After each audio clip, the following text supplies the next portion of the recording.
were created by you know the thing. You know how we talk about it. Are we the people? Folks, we gotta, it's just, but you gotta, I mean, we gotta reassure, look, my message to everybody I talk to is play the radio, make sure the television, make sure you have the record player on at night, the phone, make sure the kids hear words. I got hairy legs that turn, that turn blonde in the sun. And the kids used to come up and reach in the pool and rub my leg down so it was straight and then watch the hair come back up again. They'd look at it. So I learned about roaches. I learned about kids jumping on my lap. And I've loved kids jumping on my lap. Poor kids are just as bright and just as talented as white kids. You know, there's during World War II, you know, where Roosevelt came up with a thing that you know, was totally different than he called it the World War II. He had the War Production Board, where we open up. Hello, darkness, my old friend. $1.2 billion in overtime was denied for hourly workers who were not unionized. $1.2 billion. So you go ahead and you stack spaghetti sauce at a store in a supermarket. You control the guy or the woman who brings out the carts on a forklift. What happens? They make you management. So would you like to say a couple words? Am I supposed to speak now, or is Karen supposed to speak? I don't know. I don't want to get in trouble here. Oh, it's me. Okay. Well, you know, there's that great philosopher, and he talked about Jill puts notes up on my mirror when she wants me to, where I shave, to get messages across to me. And what presidents say matter. The former vice president suggests the black community lacks diversity of thought. We choose truth over facts. Biden complimented the town before incorrectly identifying which state he was speaking in. Joe Biden forgot he was in a video live stream and abruptly walked off camera. And I spent an hour and a half today on the telephone. I mean, on what we're doing right now on camera. Biden making a series of unusual rhetorical detours at the town hall dedicated to health care. Imagine what would have happened if, God forbid, Barack Obama had been assassinated after becoming the de facto nominee. The first sort of mainstream African American who was articulate and bright and clean and a nice looking guy. If you have a problem figuring out whether you're for me or Trump, and you ain't black. It don't have nothing to do with Trump. If you notice, I have more people supporting me in the black community that have announced for me. The only African-American woman that ever been elected to the United States Senate. A whole range of people. No, my point is, that's not true. The other one is here. I have a record that is second to none. The NAACP has endorsed me every time I've run. I mean, come on. The NAACP does not endorse candidates for political office at any level. How many unsafe bridges you still have here in the state of Iowa? And I was just in Ohio because they have more. It is important that Iowa and Nevada have spoken, but look, I love this place. Look, what's not to like about Vermont in terms of the beauty of it, and what a neat town. Look, tomorrow's Superstar Tuesday, and I want to thank you all. I tell you what, I'm rushing ahead, aren't I? Good afternoon, everyone. Welcome to Kingswood Community Center. Actually, that's the one down I used to work. That's a joke. You didn't know where we were anyway. Business is realizing they've got to price in the carbon. They have to price in the price of carbon, and so there's so much. I think. Anyway, look. One more question here. Is it too late to address the climate change? Well, I'm so glad to hear you talking about that as eloquently as you do, Joe. You know, the rapidly rising I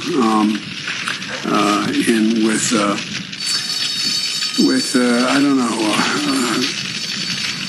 know. We cannot let this. We've never allowed any crisis from the Civil War straight through to the pandemic of 17, all the way around 16. We have never let our democracy take second fiddle. We can both have a democracy and elections and at the same time correct the public health.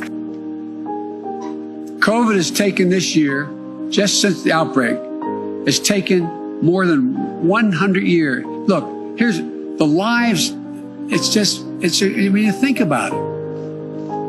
We have to take care of the cure. That will make the problem worse no matter what. I tell you what, I'm so darn proud. And those poor people who have lost, anyway. Have you been tested for some degree of cognitive decline?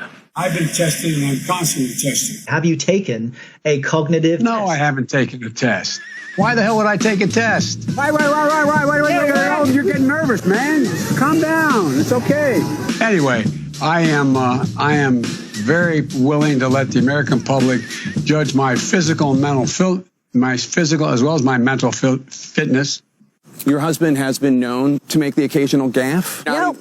The gaffe issue is over. Because Over. So over. By the way, this is my little sister, Valerie, and I'm Jill's husband. Oh, no, you switched on me. This is my wife. This is my sister. They switched on me. All right, Chuck. Thank you very much. All right. It's Chris, but anyway. Chris, why the hell would I take a test? Are you a junkie? What do you say to President Trump, who brags about his tests and makes your mental state an issue for voters? Well, I don't know what the hell he's talking about. I just can't figure the guy. It's like watching a yo-yo. I shouldn't have said it that way. It's like watching. It feels that way. I want to ask.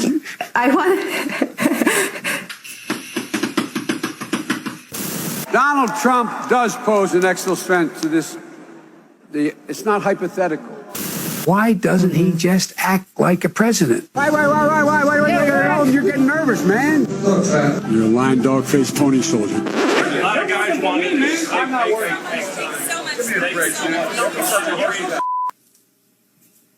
That's a stupid way to say it. You know, Donald Trump was asked on. Sorry. Go ahead. No, probably best I don't. Well, Democratic presidential candidate Joe Biden's getting attention for using a teleprompter before answering a voter's question. There's 60 million Americans saying that they would vote for a union today. And I would like to know, what will your administration do to help give them that chance? Thank you. Let's move it up here. You know, there used to be a basic bargain in this country. Workers shared in the wealth their work helped create. You're used to seeing your political leaders be able to do the Q&A off the cuff. Look, one of the things that that I think is really important is that we somehow put that back on. There's somehow that we're in a situation where we work together. In addition to that, we have to make sure that we are in a position that we are. Well, let me go to the second thing. Unlike the African American community, with notable exceptions, the Latino community is an incredibly diverse community with incredibly different attitudes about different things. In January of 2018, I found myself in a circumstance where, 2012, and I was waiting for a black man, Tom, to come and pick me up from Philadelphia, a guy named Barack Obama, on the 17th of January to take me to Washington, a trip I've made 1,000 times, commuting every day, to be sworn in as president and vice president. So help me God. So help me God. Fact is that the bills that the future president here, that the senator is talking about, I hear this large savings. The president my friend from Vermont thinks that the employer is going to give you back if you negotiate his union all these years, got a cut in wages. I took on Putin in terms of Iraq. In terms of what was going on in Ukraine. I've taken on these leaders around the world. I'm the guy that's gone in and met them. I've taken on all these leaders. U.S. troops died in Iran and Afghanistan. That's like just flat out acknowledging we've been doing everything we can do to keep Biden from being the nominee, and guess what? We tried it in Iraq. It's not working, so now we're going to try, in Iran, we tried in Ukraine because they invaded another country and annexed a significant portion of it called Crimea. Right. He's saying that it was my boss, it was his fault. Look, we provide a Medicare option. That's exactly what Brock and I talked about in the beginning. Couldn't get it through, though. No, we couldn't get it. But now, they got assault weapons banned for 10 years. It had to be reauthorized because of hanging chads in Florida. The last president said, no, I'm not going to reauthorize it. And folks, one of the things I'm proudest of is getting control of the Paris Climate Accord. I'm the guy that came back after meeting with Deng Xiaoping and making the case that I believe China would join if we put pressure on them.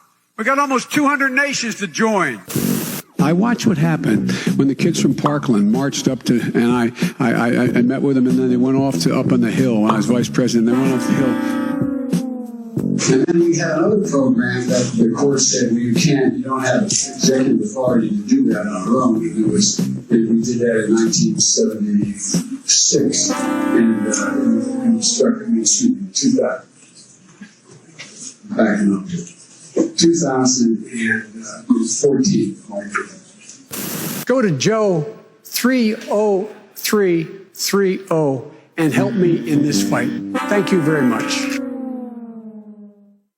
It would be it'd be 154 billion. 2.5 million, 300,000. Like 600 plus thousand people.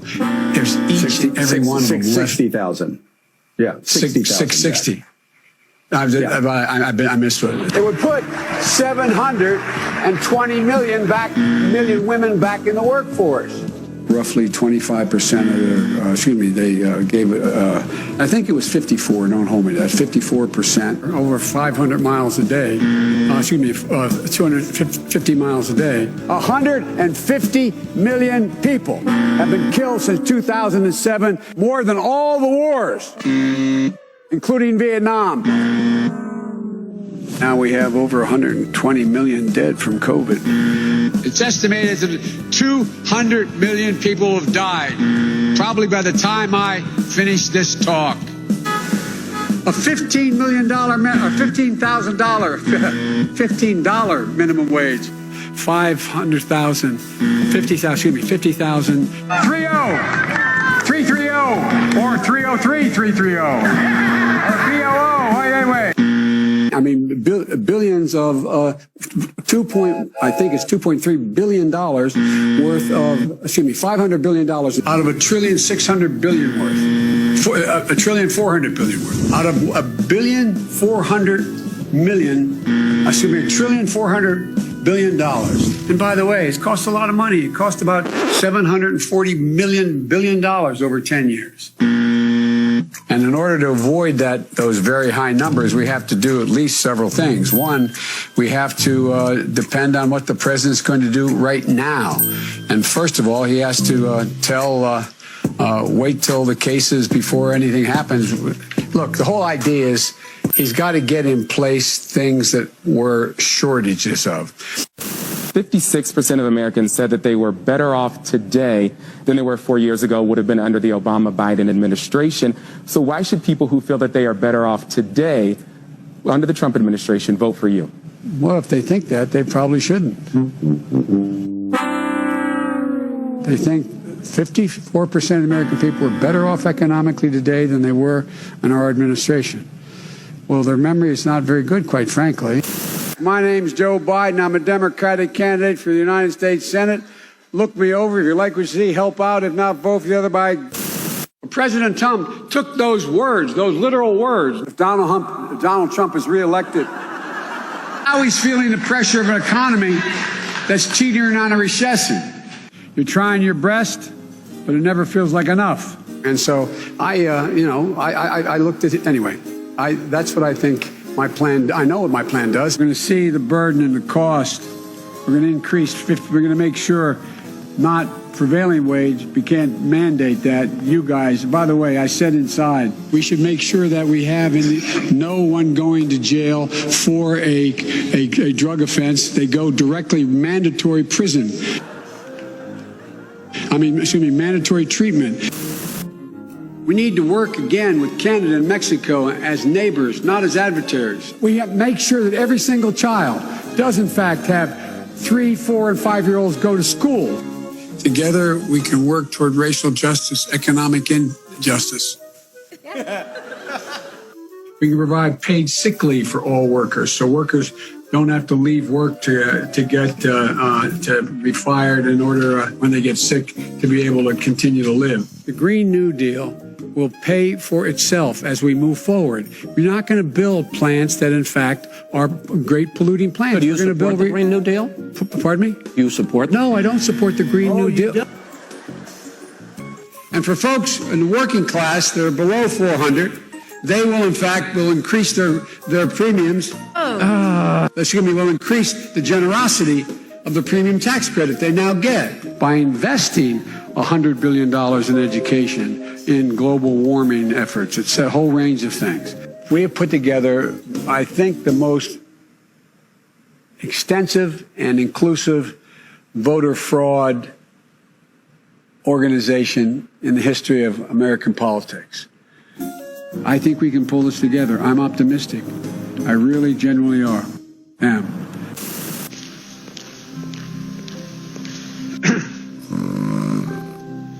Good afternoon. Welcome to the nation's Constitution Center. I had the great privilege of being the guest leader of this outfit for a year. You know, we have to come together. That's why I'm running. I'm running as a proud Democrat for the Senate. There are definitely moments where you listen to Joe Biden and you just wonder. And look, he has been a skilled debater. We've seen him in the past. The question is, does he still have his stuff? In terms of his speech and his memory, there's clearly undeniably been a lot of decline in recent years. Oh, it's painful. It's so painful. Are you forgetting what you said 2 minutes ago? Are you forgetting already what you said just 2 minutes ago? What is happening? There's a lot of people who are concerned about Joe Biden's ability to carry the ball all the way across the end line without fumbling. You said 2 minutes ago that they had to buy in, and now you're saying they don't have to buy. You're forgetting that. I think it's really, really weird that people backing him aren't acknowledging any of this, that they're pretending that people bringing it up are being completely unfair. How sharp is he? Does the Joe Biden tonight, he the same Joe Biden who could respond with one word to a you're younger, raising the question by the question. a younger Brian Williams, and just say, this idea of, slow Joe. I shouldn't laugh about it because, anyway, I'm coming directly to you for ask a quick favor. Fuck you, Matt. You're making my cock fall off. Man, great job, Matt. He goes by the name Orf. Wonderful job. So call him Matto, because I don't want to butcher his name. Matt Orfalia. Matt Orfalia. Matt Orfaleo. Subscribe to him. Matt Orfala. Matt Orfala. Matt Orfala. Incredible. I follow this guy on YouTube. You should too. His name is Matt Orfalia. Orf.